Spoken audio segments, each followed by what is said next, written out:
Welcome to Live Daf, your online Daf Yomi shiur.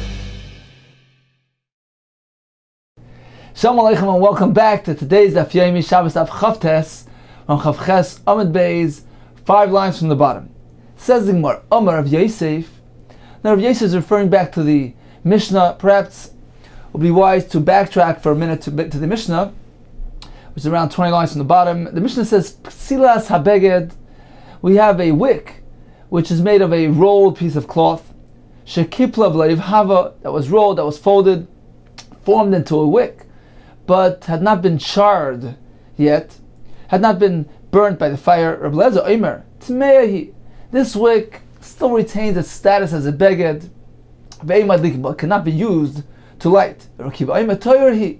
Once he rolls it into a wick, it loses its status of a beged, its tar, but it can be used for lighting.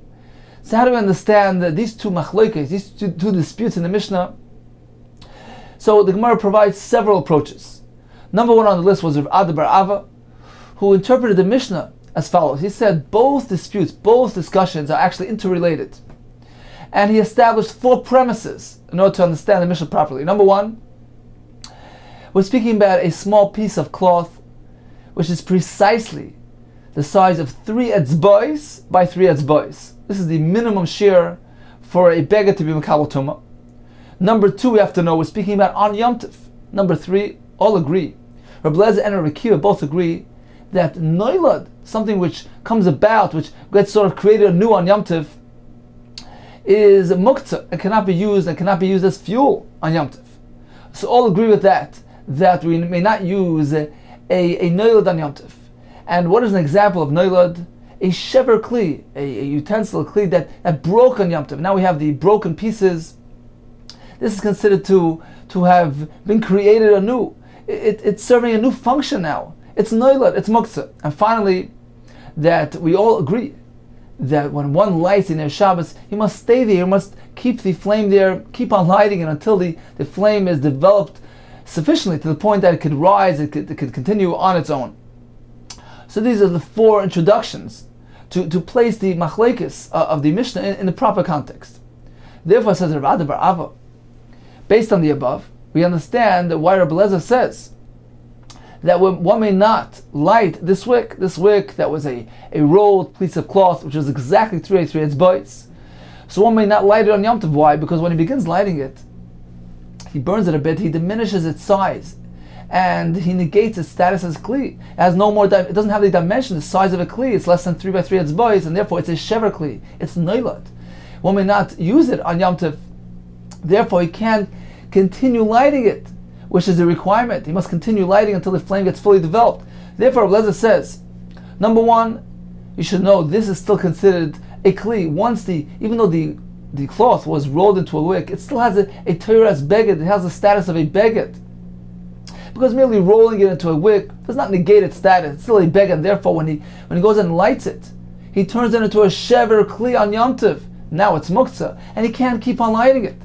So that's the pshat in Tmeyahi. It's still a beged. Ve'imadlikim cannot be lit on Yom Tov. On the other hand, Rav Akiva says no. Toirahi.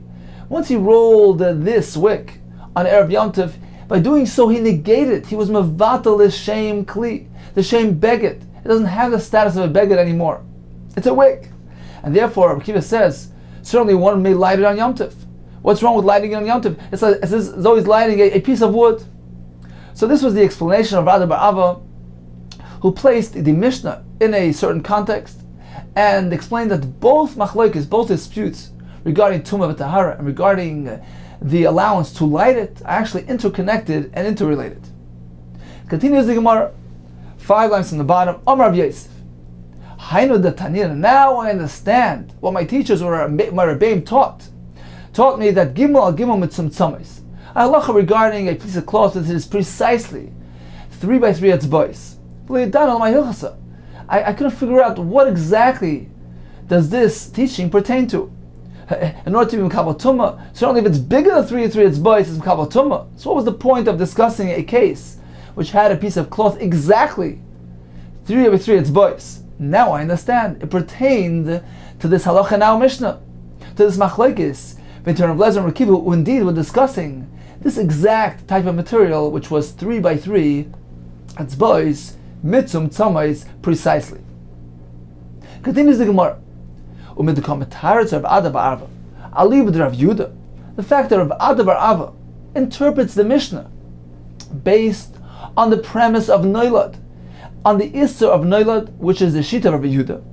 Shema Mina, apparently, Rav Yehuda Sfirle, he himself subscribes to that opinion, that Noilad is usher to be used as firewood on Yom Tov. Is that so? Umi Omar bar Ava, Rav Ada bar Ava Hochi? Omar Rav Ada bar Ava, didn't he teach us the following halach? Nochri shechokak kav bekavas Yisrael. A Nochri who carved out shechokak kav, an amount of a kav in a bakas of Yisrael, in a log that belonged to a Yisrael. So he turned this log into some sort of measuring cup, which is basically noilad, because he changed its function. It was transformed from a mere log into a measuring cup.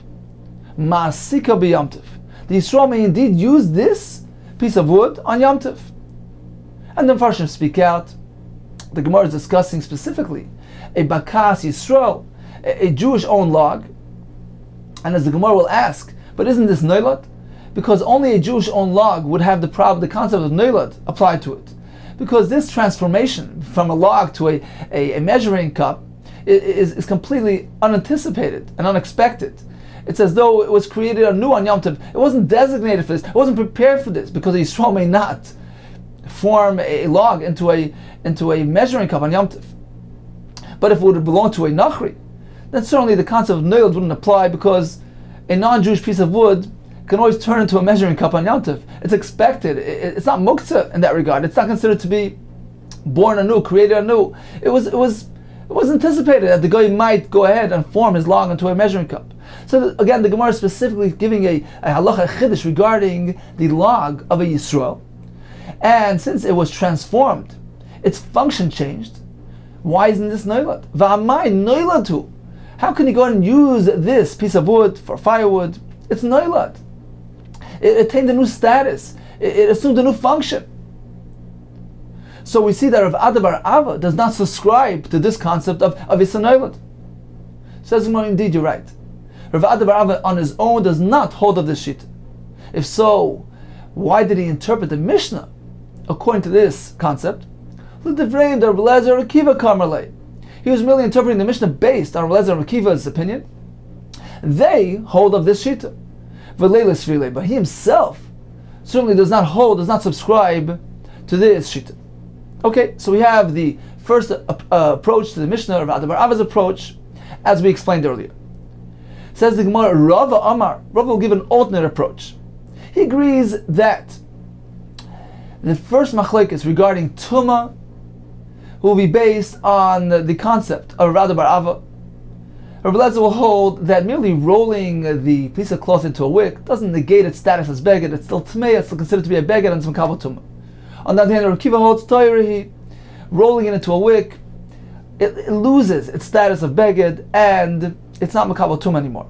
So Rav agrees with that pirush, with that interpretation of that machlekes. However, Rav says the second discussion, whether or not one may light this wick, is unrelated to the first discussion.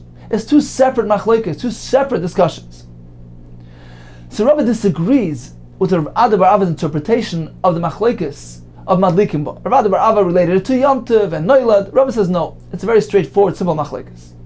Rav Amar, how you time with Rav Lezer? What is the reason why Rav Lezer says one may not light this wick on Yom Tov?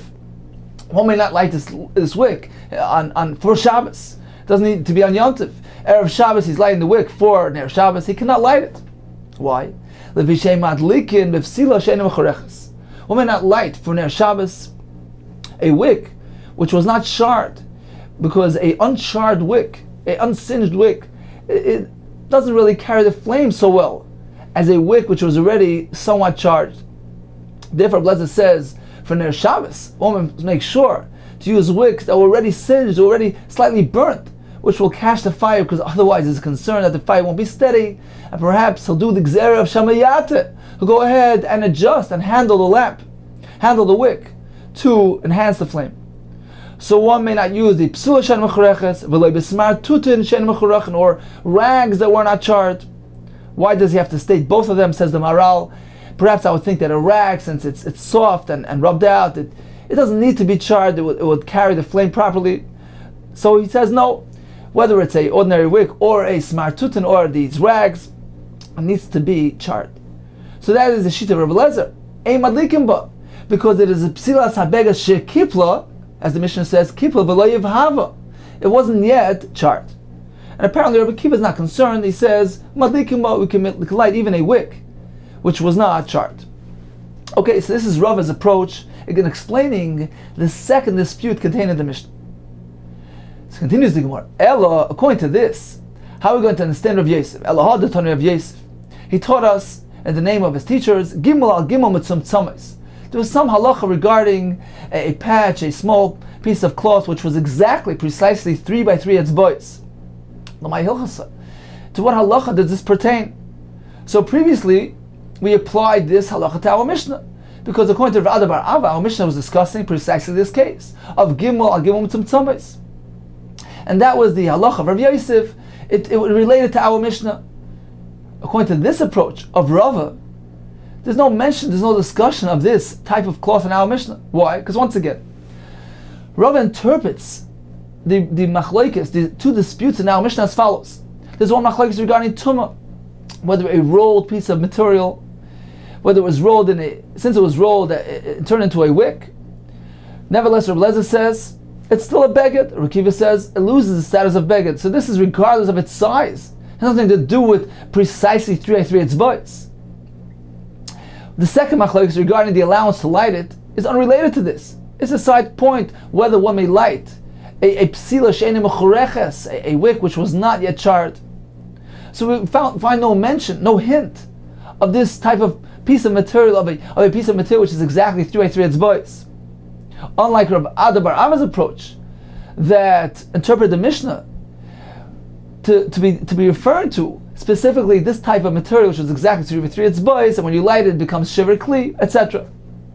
So if so, according to Rava, how do you understand Rav Yosef's statement? What does it pertain to? This material, which is exactly 3 by 3 etzbois. Says the Gemara, indeed, has nothing to do with our Mishnah. Linyan Tumah, it pertains to a side point regarding halacha of Tumah. We know that the minimum dimension of a piece of material to be makabel Tumah is 3 etzbois by 3 etzbois. This non, as we learned in the Mishnah, Gimel al Gimel she'amru. When the Chachamim set forth this shiur, it is chutz min malal, except it is in addition to the malal. This was the edges of the material need to be folded over before being applied as a patch. There was a custom to fold over the material so that it catches the stitches properly. So let's remember, what is the point of the Gimel al Gimel etzbois? Why is it considered to be a sufficient beged for Kabbalas Tumah? The Gemara earlier explained, because a poor man, will use it as a patch on his clothing.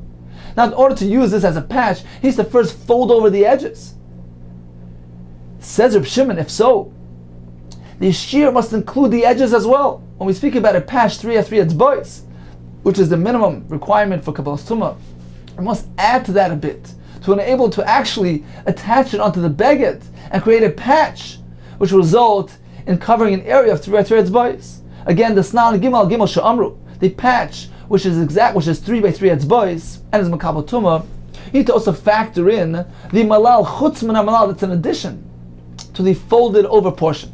The Reb Shimon, so it needs to be more than 3 by 3. No, gimel gimel. We need precisely 3 by 3. We don't have to take into account the folding over. Even though when he applies the patch on his clothing, it's going to end up covering an area which is less than 3 etzbois, since it needs to be folded over to be applied properly. Nevertheless, that's not factored in. As long as the patch itself has the size of 3 etzbois, that is sufficient. If so, that is what Rav Yosef was teaching us. He learned from his Rebbeim something regarding 3 by 3 mitzum tzama. It's precise. He was referring to the Shittas Chachamim that a patch needs to be 3 by 3 etzbois mitzum tzamais, and no more than that is necessary. So, in conclusion, at this point in the Gemara, we have two approaches to explain our Mishnah. We have two machlokes in our Mishnah between Rabbi Lezer and Rekiva. One was regarding Tumah, one was regarding the permission, the allowance to light this wick. We're speaking about a piece of material that was rolled into a wick. It says Yehuda bar Ava. I'm going to explain to you. Both disputes of the Mishnah are interrelated. Rava tells us regarding the first machlokes of Tumah v'Tahara, it is based on the same concept of Yehuda bar Ava. We took a cloth, rolled it into a wick. According to Rabbi Lezer, it's still a beged and it's makabel tumah. According to Rabbi Kiva, it's tahira because it's not a beged any longer. What about the machlokes regarding hadlaka? That's unrelated. That's based on a different svara, a different concern. According to Rabbi Lezer, one may not light a wick which was not charred because it won't catch the flame properly. There's a concern that he might handle it on Shabbos. According to Rabbi Kiva, even a psila she'ein mechurechas, which was not charred, is allowed to be used for Shabbos. Continues the Gemara. Continue with the concept, with the subject of Noilad. Omar Vidam Rav. So Rav Yehuda teaches us the name of Rav. Now Taisus points out that Rav indeed subscribes to Isser Noilad in accordance with the Shita of Yehuda. Something which was created anew, which was transformed on Yom Tov, cannot be used as fuel on Yom Tov. If so, Rav Yehuda tells us in the name of Rav three separate applications to the halach of Noilad. Number one, Ma'asikim b'kelim. One may use as fuel kelim, whole utensils. He can use it as fuel on Yom Tov. He can place it under his burning pot, into his oven. But broken utensils are not to be used as fuel because they're noilad. They underwent a transformation. They're designated not for use, the same use as previously. They're not a kli any longer, so they're considered to be born anew, created anew, and they're muktzah. Divrei Rabbi Yehuda. Reb Shimon matir. Reb Shimon doesn't hold of this concept of noilad. He holds that even this is not muktzah and it can be used on Yom Tov. Number two, masikim b'tmar. One may use as fuel dates.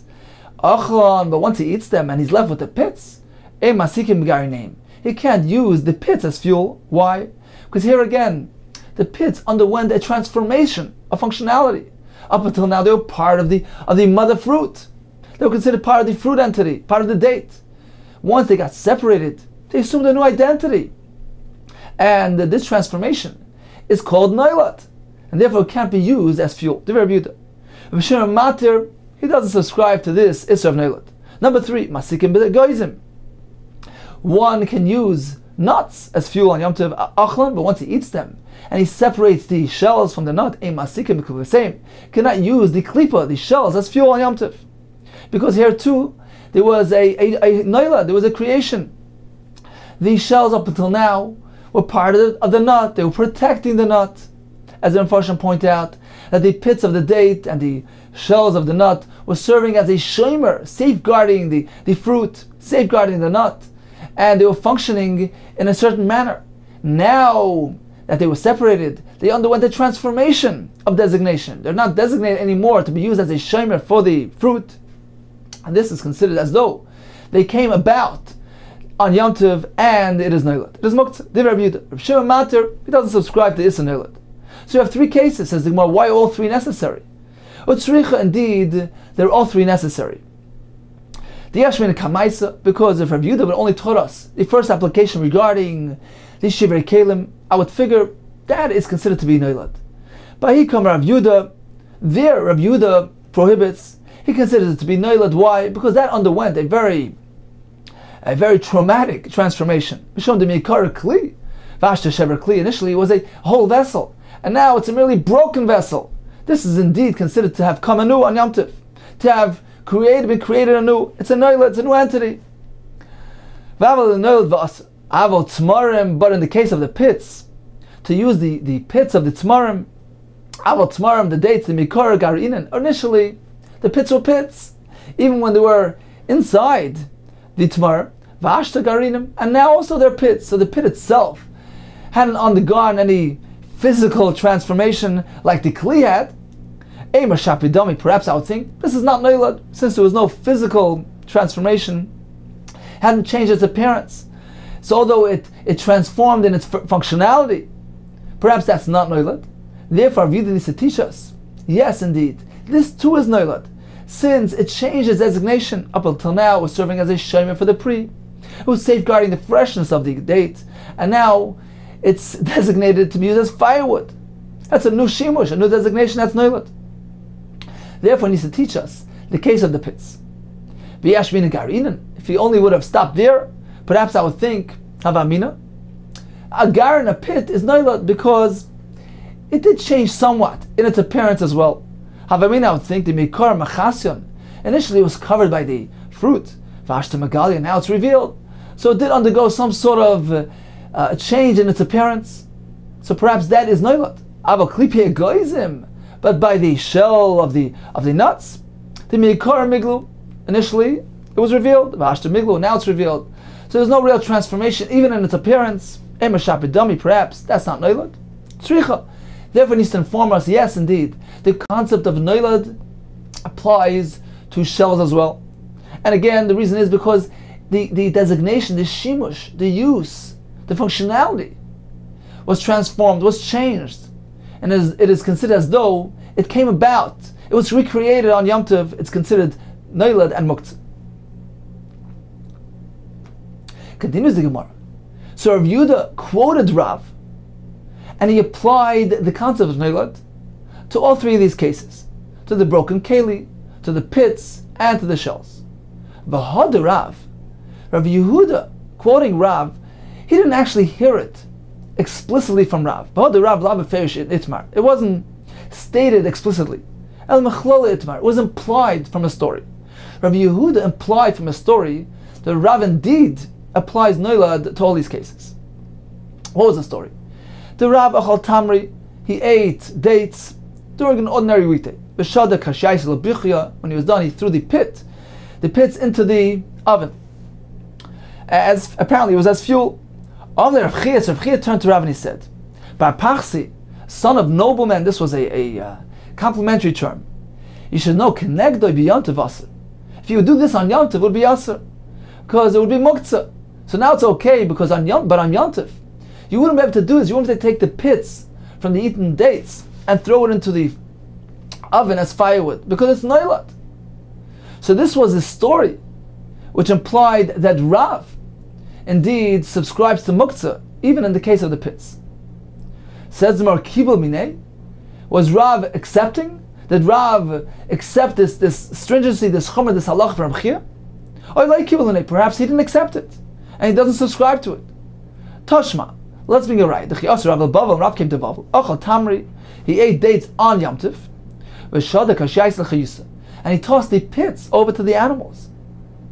Says, are we not speaking about dates that are high quality dates where the pit gets completely separated from the fruit? So we have bare pits. We see nevertheless that Rav would toss them to the animals. Apparently he didn't consider it to be muktzah. But like Kibla, he didn't accept Rav Chia's din. That noilad applies to pits as well. Says Marlai, Barmi Asa. We're speaking about a lower grade date where the fruit of the date gets stuck onto the pit. So the pit is not muktzah, because it is still fit, it is still suitable. It's suitable agavimayu, because of the mother fruit, part of the original fruit that's still stuck onto the pits. So this was a unique case where the pit was not bare of fruit, it still had some fruit on it, so it's not muktzah. However, in the case where the pit would totally separate from the fruit, perhaps in that case, Rav would agree to Rav Chia that constitutes noilad and is muktzah and cannot be used as firewood on Yom Tov. So in summary, Rav Yehuda teaches us that noilad, which we have a machlekes between Rav Yehuda and Rav Shimon, according to Rav Yehuda, there's aser, according to Rav Shimon it's mutter. Taught us Rav Yehuda in the name of Rav that the sheet of Rav Yehuda, which prohibits noilad, that can be applied to three different types of scenarios. A kli that broke, and it's considered to be noilad because initially it was a kli and now it's a broken kli. It took on a new form. This halacha applies to pits and to shells as well. And the Gemara tells us there's a chiddush in each one. With regard to pits, perhaps I would think that's not noilad, because initially, mikar garinim, v'hashta garinim. It was initially pits, and now it's pits. So it didn't take on a new form. Perhaps that's not noilad. Therefore, he needs to teach us, yes, this too is noilad, on account of its new designation, new functionality. Klipa is the shell of the nuts as well. Perhaps I would think that's not noilad, because it looks exactly as it did when it was on the nut. Mikar miglu. Initially, they were revealed. V'hashta miglu, and now too they're revealed. They didn't take on any new form. Perhaps that's not noilad. Therefore, Yehuda teaches us in the name of Rav. Here too, noilad applies, since it assumes a new identity. Until now, it was serving the fruit. It was safeguarding the freshness of the nut, and now it's not doing that any longer. It is designated to use perhaps as firewood. It's a new designation, new shimush. It's considered as though it's created anew, and it is considered to be noilad and muktzah on Yom Tov. Continues the Gemara. Amalei Rav Shmuel bar Rav Chana Rav Yosef. We learned that according to Rav Yehuda, who holds that noilad is asar on Yom Tov, it's muktzah. The Rav Yehuda, the Amar, ma'asikim b'kelim. One may use kelim, whole utensils, as firewood. They ma'asikim b'shiver kelim. However, broken kelim cannot be used.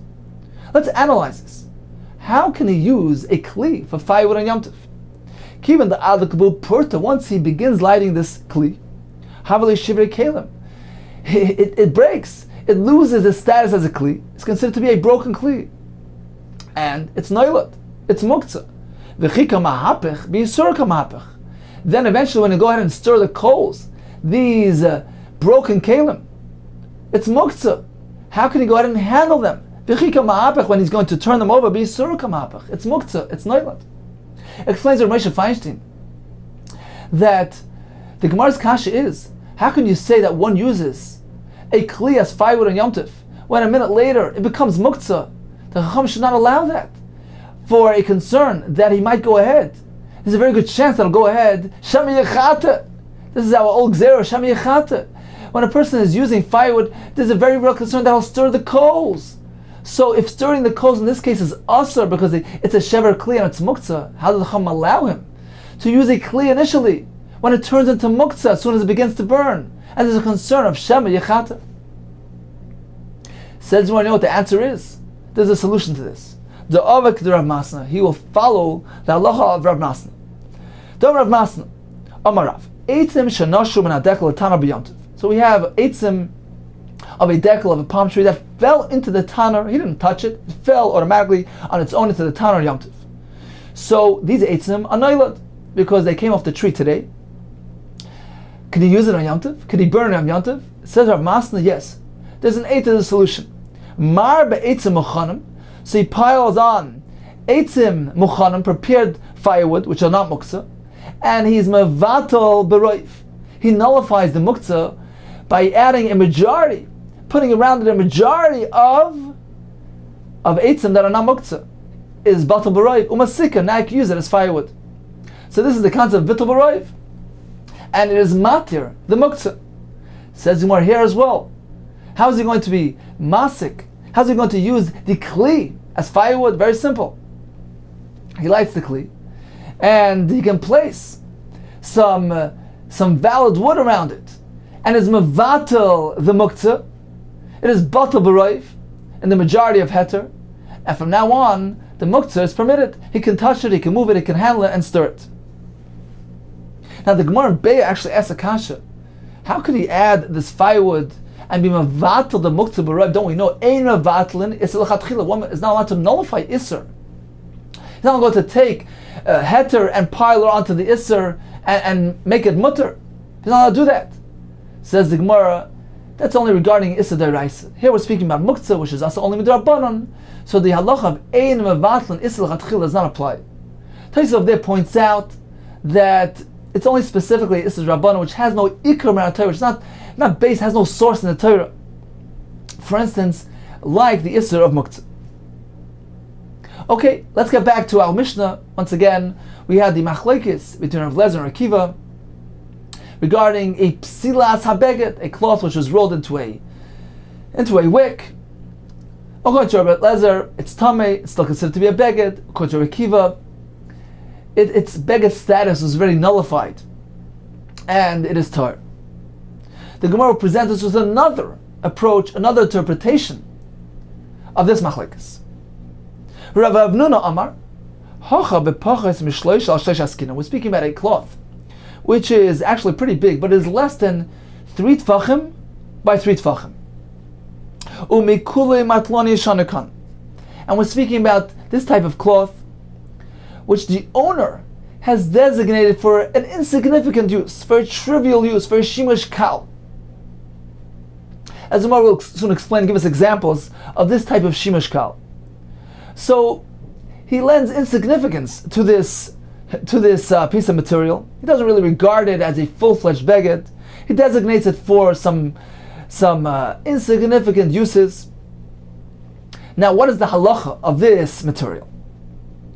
Says the Gemara, V'azor of Lezer Tamei. Now, Rav Lezer tells us that the wick, which was formed from this type of material, this Psilas HaBeged in our Mishnah is speaking about precisely this type of case.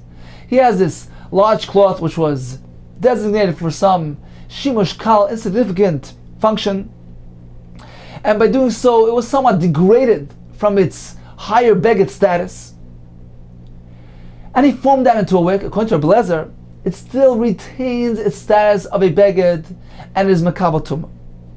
And Rav Lezer is following his opinion stated in the Mishnah that will be quoted soon, a Mishnah in Kollel. And Rabbi Kiva, who tells us that this wick is tar, he is following his shita. Rabbi Kiva the Tamei, he's concurring with his opinion, which is contained in the Mishnah upcoming. So once again, we're speaking about a large cloth which is less than 3 tfachim long by 3 tfachim wide. So it's not really such a huge piece of material. It's not so significant. Nevertheless, it still has the dimensions of a kli, of a beged. We're speaking out that the owner degraded it somewhat. He designated it for a trivial use. And now, this was rolled into a wick. According to Rav Lezer, it still has a shem beged and is makabel tumah. According to Rav Kiva, it does not. Where do we find this machlekes between Rav Lezer and Rav Kiva? This is not as we learned in the Mishnah in Kollel.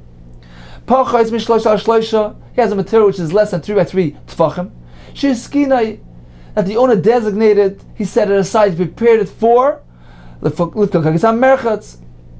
to stuff the intake of the water in the merchatz, to use that as a mitt to pour with it from the kederas, the hot, the boiling pot. So he's going to handle the hot pot with this rag. Another example, to wipe with it the millstones. So he designated for a shimush kal, for an insignificant use. So what is the halacha of this beged? Continues the Mishnah. We have a machlekes, a 3-way machlekes in Rav Lezer, Rabbi Kiva, and Rabbi Yehuda. Says Rabbi Lezer, Beimin amuchen, whether he prepared it, Beimin she'emin amuchen, or he did not prepare this rag, tamei. It has the status of a beged and is makabel tumah. The Gemara soon will elaborate on these terms of muchan and ein muchan. In any case, Rabbi Lezer says either way, it's makabel tumah. Rabbi Yehuda, just the opposite. Beimin amuchan, whether it was prepared for this purpose, Beimin shleim amuchan, it wasn't prepared, tar, it loses the status of a beged that is not makabel tumah. Rabbi Kiva Omer, I'm going to take a middle route. It depends. Min amuchan tamei, if it was prepared for this use, and it's tamei, it still has a shem beged. But if it wasn't prepared, then its beged status became batal, its beged status became negated, and it's tar. Explains the Gemara. What are they speaking about? What are they referring to with these terms, muchan and ein muchan? Says the Gemara, v'amar ula, v'itema, some say it was Rabbi Rachana or Rabbi Yehuda. How kol moedim all agree? All these 3 sheets, Rabbi Lezer, Rabbi Yehuda, Rabbi Kiva agree. Zarke ba'ashpa, if he takes this rag, this material, or she had designated for the shimush kal, if he threw it into the heap of trash, divya kol tar, all agree, by doing so he negated its beged status, it is batal mitar, it's beged, it's tar. On the other hand, hinicha bekufsa, if he places it in the chest to safeguard it, to hold on to it, this is a true indication of chashivas, of significance. We see that the owner is relating to this material with high regard. Everybody agrees that it's chashav to him and has a status of beged and is makabel tumah.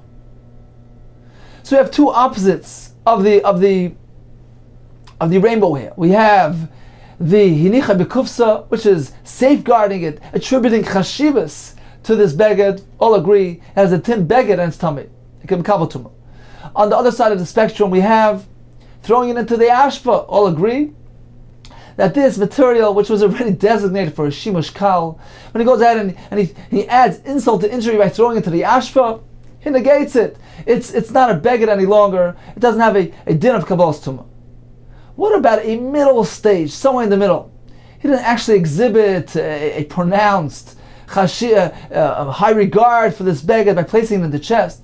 But on the other hand, he didn't actually overtly negate it by throwing it to the ashpa. He hung it on the peg.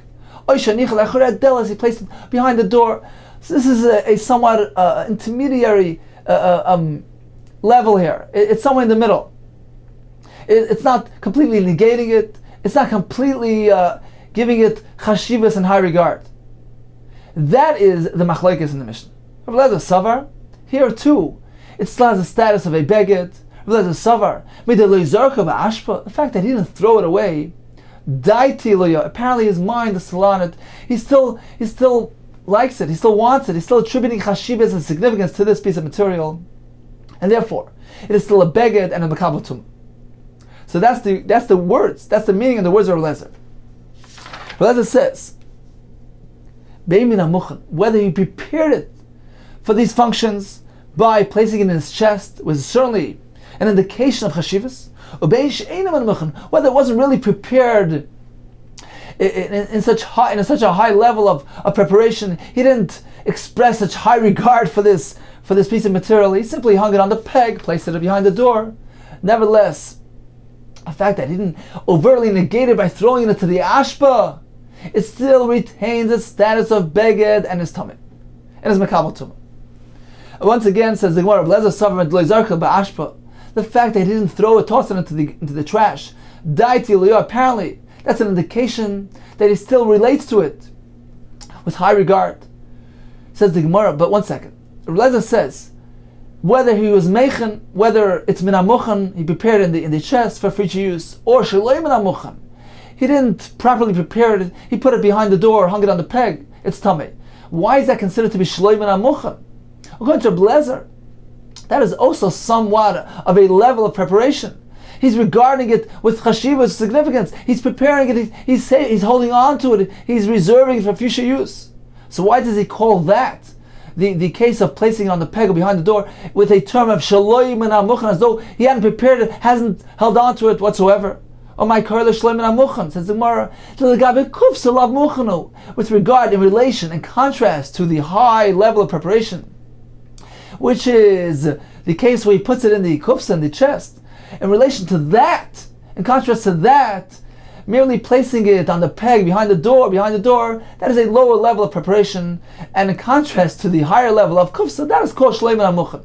So that's where Rav Lezer regards that as shaloi min hamuchan, in relation, in contrast to the higher level of preparation, which is the chest.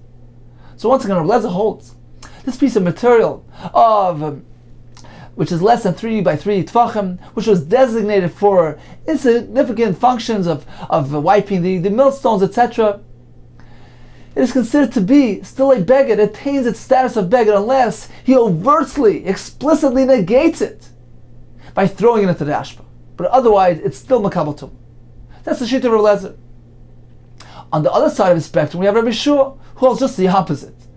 This piece of rag, which was prepared, which is designated for these trivial uses, it is not a beged unless he explicitly expresses his chashivas and his high regard for it. He needs to place it in the chest, in the kufsa, but otherwise he negates it. It is batal, it is not a beged any longer.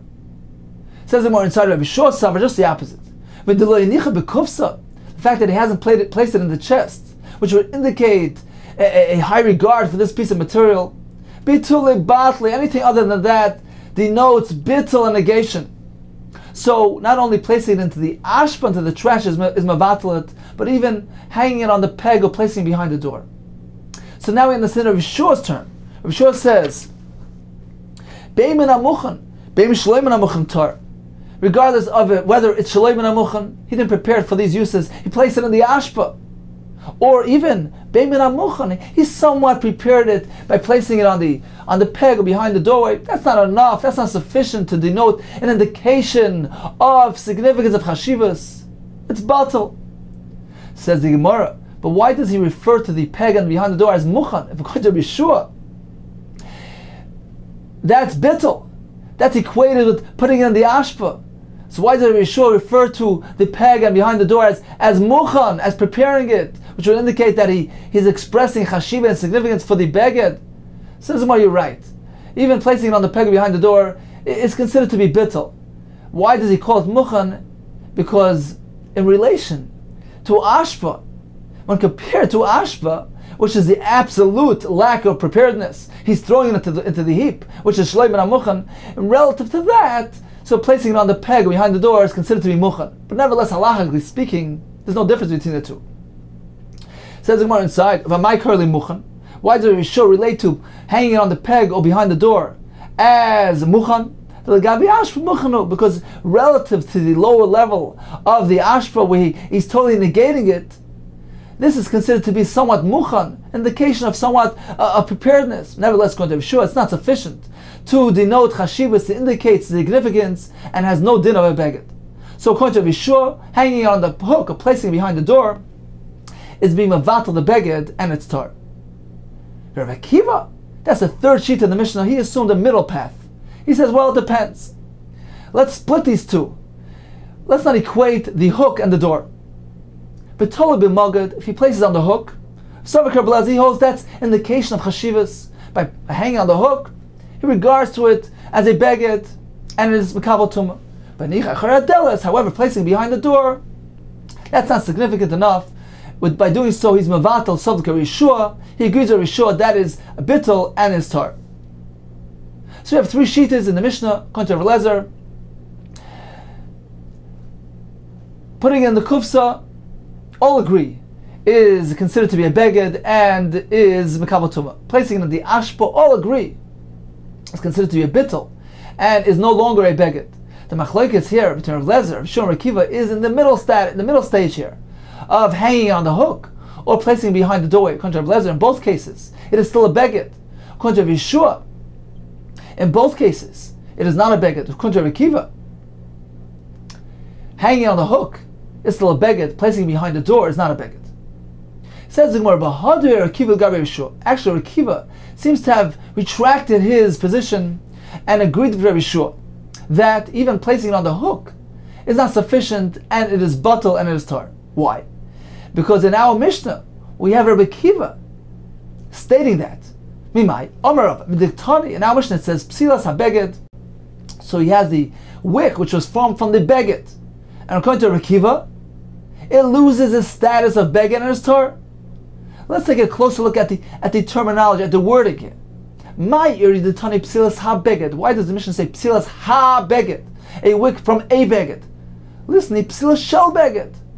Why does the Mishnah say a psila made from a beged? It was cut out of a beged, which is ordinarily how it's done. My psilas ha-beged, a da'adayin begedu. Evidently we're speaking at a wick which was formed from a piece of material which still currently maintains somewhat of a status of a beged.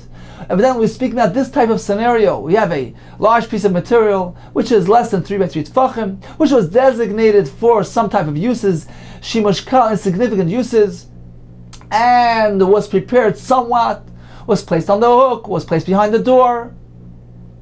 It still has somewhat of a status of a beged. Nevertheless, Rav Akiva holds it is batal, and he agrees with Rav Yeshua that whether he hung it on the hook or placed it behind the door, it has the same status. It's equated with throwing into the trash, and he's been mavatal materis beged, and therefore Rav Akiva maintains that the wick formed from this type of material is tar. It is not a beged any longer.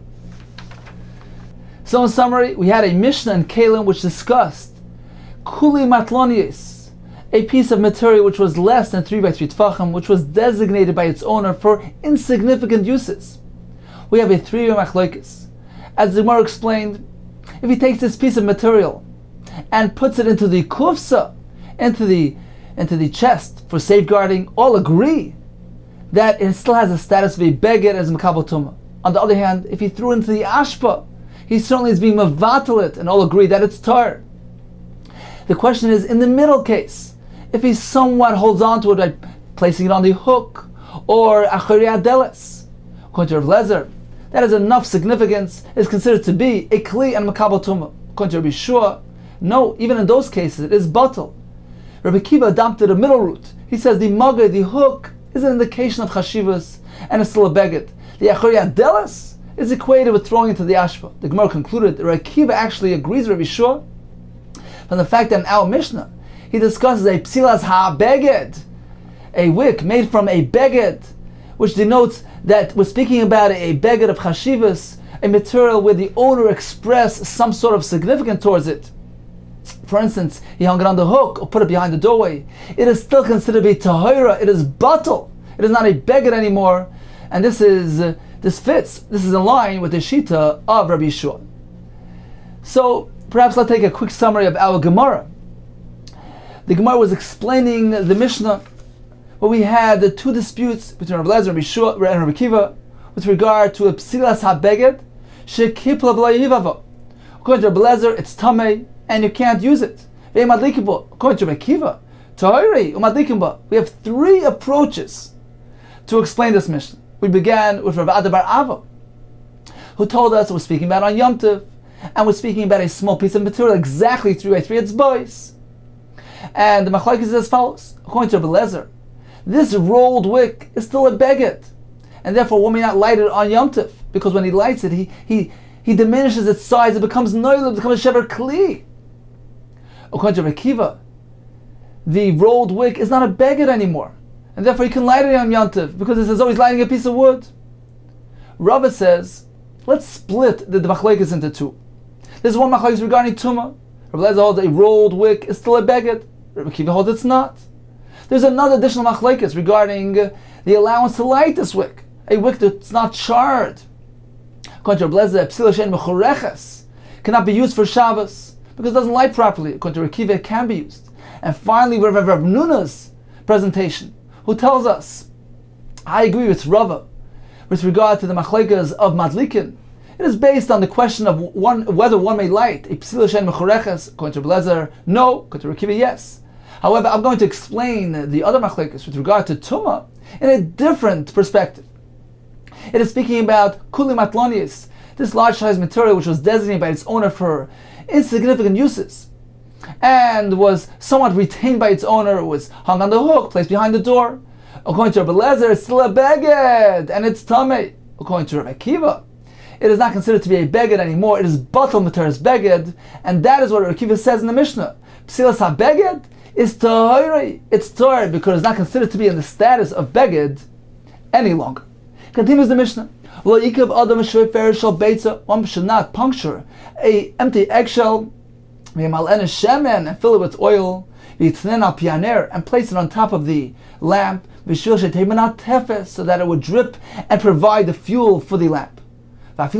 Even if we're speaking about a container of pottery, you should not fill it with oil and have it drip into the nair from the cheres. What is the concern, explains Rashi? Because he may go ahead and draw some oil out of this container, and by doing so he's doing a malacha of mechaber. He's putting out the flame, he's causing it to go out prematurely. Rabbi Yehuda Matir, he says it's okay, there's no concern that I'll go ahead and draw this oil. He'll notice that it's part of the nair system, there's no concern. But if the potter initially attached this container to the nair, mutter, then it's allowed because it's one unit, and a person will not go and draw oil. He'll realize, hey, it's connected to the nair, it's supplying the flame, I may not draw from it. Similarly, one should not fill a bowl with oil and place it on the side of the lamp and dip the head of the wick into this bowl so that it would draw the oil over to the lamp. Because here too there's a concern that he might go ahead and draw some oil out of this bowl and do a malach of mechaber. Yehuda Matir, he says there's no such concern. So the Mishnah related three different halachas with regard to the same concept: the eggshell the container of cheres, and the bowl containing oil, they all pertain to the same concern that one may go ahead and draw some oil from it. So why was it necessary for the Mishnah to present this halacha in 3 different cases? It is necessary. If the Mishnah will only tell us the eggshell, over here the Rabban are concerned that will go draw some oil, the given because since the eggshell is not repulsive, perhaps he'll go ahead and draw some oil from it. A container of pottery which is repulsive, perhaps he'll be dissuaded from drawing the oil out of this cheres. There's no concern that he'll do that. I would say Moidle of Yehuda. The Rabbanan agreed to Yehuda, there's no concern. And therefore the Mishnah tells us, yes, there is a concern even there. If the Mishnah would tell us the case of the cheres, I would think, only in this case Yehuda says there's no concern. In the first case of the eggshell, perhaps he agrees to Rabbanan that one will draw some oil out of the eggshell. Therefore the Mishnah needs to present us the halacha in both scenarios, and the machlokes applies in both cases. If the Mishnah only told us both of these cases, of the beitza and the cheres, I would say, Rabbi Yehuda, over here Rabbi Yehuda maintains there's no concern that will draw oil, mishum delay mifsek, because there's no separation between the container, the lamp. It was placed inside the walls of the ner, so it's pretty clear that it belongs to the ner. Rabbi Yehuda holds there's no concern that I'll go ahead and draw from it. Aval, in the last case of the ka'ar, the bowl, the mifsika, which is removed, separated from the ner, in that case, perhaps there is a concern that one won't pay attention. Rabbi Yehuda agrees to the Rabbanan that one perhaps might go ahead and draw some oil. Therefore the Mishnah tells us, no, there as well, Rabbi Yehuda does not have this concern. If the Mishnah only tells us that case, I would say only that case are the Rabbanan concerned because the bowl is separated from the ner, so perhaps one will absentmindedly go ahead and draw some oil. In the first 2 cases where the container is in close proximity to the ner, they agree to Rabbi Yehuda, there's no concern that he'll go draw oil. Therefore the Mishnah needs to specify all 3 cases. All 3 of them contain a chiddush, whether according to Rabbi Yehuda, whether according to the Rabbanan. Continues the Gemara, so if the potter initially connected the container to the ner, then it's mutter. Tana, we learned in the Brayso, if you connected with clay, is with some pottery, some sort of adhesive material, mutter. So if the owner himself does it, it's also okay, even if the potter initially didn't form the ner in this manner. It says more about not tanan, in the Mishnah it says only if the potter does it initially, it's mutter. Ma yaitzer ke'en yaitzer. It means that it was done in a way, in a manner which the potter would have done it, meaning he completely connected it, physically connected it together, and even if the owner does it, it's okay. We don't need specifically the potter to do it. Tanya says the Gemara, Amar Yehuda, Pam Achas, Shavsina Ba'aliyas Beis Nitza Belud, we spent our Shabbos in the upper chamber of the home of Nitza, in the town of Lud. Now again, Rabbi Yehuda maintains that there's no concern that he might draw the oil from the eggshell that's supplying the ner. Says Rabbi Yehuda, I'll relate to a story which supports my opinion. So one Shabbos, we were there, they brought us an eggshell, and we filled it with oil, and we punctured it, we placed it on the ner to drip and supply oil into the ner. This was done in the presence of the Rav Tafra and the elders, and they didn't protest. Apparently it's mutter. There's no concern that he'll draw oil. So the Chacham responded, Misham Raya. You can't bring a proof from there. Is that a Raya? Shani Beis Nitza, the Nitza people, as reason him. They're conscientious. They're careful. There's no concern by them that they'll go draw oil. But ordinary people, there is a concern that they'll draw the oil. Continues to go with another story. Abin from the town of Tzipori, Abin Tzipora, Gar Safsel, he dragged a heavy bench. Be'elisa the Shisha in a upper chamber which was paved with marble. Le'ele Rabbi Yitzchak bar Elazar, in the presence of Rabbi Yitzchak bar Elazar. So in this case, there was no problem because the dragging of the bench didn't create a charitz, a furrow. It was done on a floor of marble. Amalei, so Rabbi Yitzchak bar Elazar responded to him, Isha sukilach, if I'm going to be silent and not protest, if I'm going to be silent in the face of what you're doing, just like his colleagues was silent to Rabbi Yehuda when he did his beitza that was just dripping into the ner. If I'm going to be silent and not protest, this will result in a destruction. Because although this case is okay, because you're dragging on a stone floor, But there's a concern. Gzeir Elisa the Shisha, one cannot do it, even in an upper chamber paved with shayish, with stone, with marble, or two, on account of a concern that a person might go ahead and drag a heavy bench in Elisa de Alma, an ordinary chamber, upper chamber, which has a earth floor, and dragging the bench in that case is a malacha. It's creating a charitz, which is a malacha of boina or chirish. Therefore, don't do it.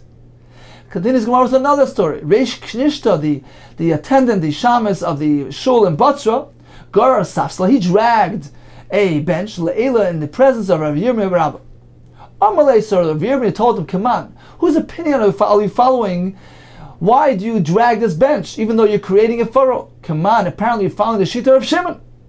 Now, though there's a machlekes reader of Shimon in the case of Davar Shein Miskaven, one doesn't act, which results in a incidental malacha taking place, which was not part of his initial intention. That is a Davar Shein Miskaven. According to Yehuda, it's Aser. According to Shimon, since he had no intention to do that malacha, he was simply, for instance, dragging a bench on the ground. He wasn't intending of making a charitza furrow. It's called Davar Shein Miskaven, and it's mutter. So Rav Yirmiyah told him, by dragging this bench, you've indicated that you're following the shita of Shimon, who allows doing a malacha, even though it results in an incidental malacha being performed. Says Rav Yirmiyah Rabbah, no, I want you to tell you something. Eimah de Rav Shimon only says it's mutter big doilim delay efshar, when it's large items which need to be dragged, there's no alternative. So there are two factors in favor. Number one, he has no intention of making the furrow. Number two, it's a efshar. He can't do it in a different way. There's no option. So therefore, Rav Shimon says it's mutter. But in your case, biktanim, small items, where you can simply lift and transport them in that manner, mi amar, does Rav Shimon say that's mutter? No, certainly not. Says Gemara, this interpretation of Rav Shimon is upliga ula. He's disputing ula. Damar ula, because ula says machlekes biktanim. Actually, the machlekes in Rav Shimon, where Rav Shimon allows the Davar Shein Miskaven, one doesn't act, which results in an incidental malacha being performed. The machlekes is biktanim, even small items. He can drag even a small item, even though he has the option of lifting it. Rav Shimon said it's okay because Davar Shein Miskaven, it doesn't need to be for lack of alternative. But large items where he has no option except for dragging them, called mutter. All agree, even Rav Yehuda agrees. It's mutter because there are two factors in favor. Number one, he has no intention of creating the charitz. It's a Davar Shein Miskaven. Number two, it's a yavshad. There's no other alternative. So Ula was diametrically opposed to Rav Yirmiyah Rabbah's interpretation. Rav Yirmiyah Rabbah says machlekes is only when it's a yavshar. But if it's efshar, he has an alternative. All agree it's aser. Ula says just the opposite. Machlekes is even by efshar, even if he has no alternative. According to Rav Shimon, it's mutter because it's like mechaven. By efshar, if it's a large item where he has no alternative other than dragging it, all agree that it's mutter. Says the Gemara Masar of Yosef, he asked a kasha on both opinions, on Rav Yirmiyah Rabbah's interpretation of the machlekes and Ula's interpretation. We have a brayso as follows: Rav Shimon Omer, goyrer odam, a person could drag on the earth, mita a bed, kisei a chair, v'safsel a bench, uvad shlo yiskav lasas charetz, provide that his own intention of making the furrow. It's a Davar Shein Miskaven. Let's analyze the cases. We have the mita, the kisei, and the safsel. Katanik doilim, dominik katanik tana. The Mishnah, the brayso, lists large items like a bed and small items like a chair. So apparently the Mishnah, the brayso, is not differentiating between large and small. Kasha tavayu. This is a kasha to both. To Ula and Rav Yirmiyah Rabbah both set down some sort of distinction between sizes. This brayso doesn't seem to be following that formula. Whether they're large or small, Rav Shimon is matir. Says the Gemara, Ula mataras tamei. Ula will interpret the brayso according to his opinion, and Rav Yirmiyah Rabbah mataras tamei, he will interpret the brayso based on his opinion. Explains the Gemara, Ula mataras tamei. Ula will follow his opinion and explain the brayso as follows: Mita dumi de kise. When the brayso listed a bed and a kisei, a chair, the bed had the same size as the kisei. It was a small bed, so mita is equated to kisei in this context. It's a small bed. Therefore, we see that even a small item where he could simply lift, he doesn't need to drag it. It's efshar binyan achar. He has an alternative. Even so, Rav Shimon says it's mutter. So this concurs with Ula's interpretation that Rav Shimon is matir even when he has an alternative. Why? Because he doesn't have kavanah. He will interpret the brayso according to his opinion. That the kisa here is a large chair, which is similar to the mita, which is a large item. Since he has no alternative but drag it, it's a efshar. Therefore, Rav Shimon is matir. So this concurs with his opinion. That Rav Shimon is only being matir, permits, when there are two factors in favor. Number one, he has no kavanah. Number two, he has no alternative. Says the Masiv Rabbah. We have a Mishnah which seems to refute you have Yirmiyah Rabbah's approach. The Mishnah says as follows: those garment merchants who would wear their clothing and display it in that manner. So what if they have clothing of kalayim, of shatnez? Says the Mishnah, since they have no intention of having enough from the shatnez, they're merely trying to display it for sale. They can sell their garments in an ordinary manner. They can wear it. Uvashli skaven, provided they had no kavan, no intention to derive any pleasure, any benefit, in the summer to protect them from the sun, in the winter from the rain. So as soon as there's no intention, it's mutter. And those that were extra careful, they didn't want people to see them doing anything wrong. They were extra meticulous, conscientious people. Not shilim, but makal achareim. They would opt, instead of wearing it, they would sling it behind them over the pole. They wouldn't want to wear it. Says Gemara. Okay, but in any case, the Mishnah tells us that according to Reb Shimon, evidently this Mishnah is Reb Shimon. Reb Shimon allows lichatchila. He can do it even though he has an alternative, because he can simply sling it over the pole like the tznuim. Says Gemara inside. In this case, the efshel lemevet k'tznuim. He has the option. He has the alternative to do like the tznuim. He doesn't need to wear it. It's as though he's dragging a light item. A small item which can be picked up. Nevertheless, since he has no kavanah, Rav Shimon says it's allowed. Even the chatchila initially he may go ahead and wear this beged, even though he has an option. Why? As long as it's lemechaven, it's enough. Apparently, this is a refutation of Yirmiyah Rabbah, who tells us that Rav Shimon only applies this heter when there's no option. We see clearly Rav Shimon says it is mutter to wear the kalayim, even though he has a ready option available. So in summary, we have the halacha davar she'ein miskav, and one doesn't act, which results in an incidental malacha being done or incidental iser like the kalayim. Since there's no intention, there's a machlokes between Rav Yehuda and Shimon. According to Rav Amnuna Rabbah, according to Rav Yirmiyah Rabbah, the machlokes is merely by loy efshar. If he has no option, according to Rav Shimon it's mutter, according to Rav Yehuda it's aser. However, by efshar, all agree that it's aser. If he has an option to do it otherwise, there's no heter. According to Ula, just the opposite. The machlokes is by efshar, even though he has another option. Since he has no kavanah for the malacha or for the isser, according to Rav Shimon it's mutter, according to Yehuda it's aser. In the case of lo efshar, when he has no alternative, it's a large bench. He can't transport it in another manner except for dragging on the ground. According to Ula, all agree that it's mutter. According to Rav Shimon and Rav Yehuda, it is mutter.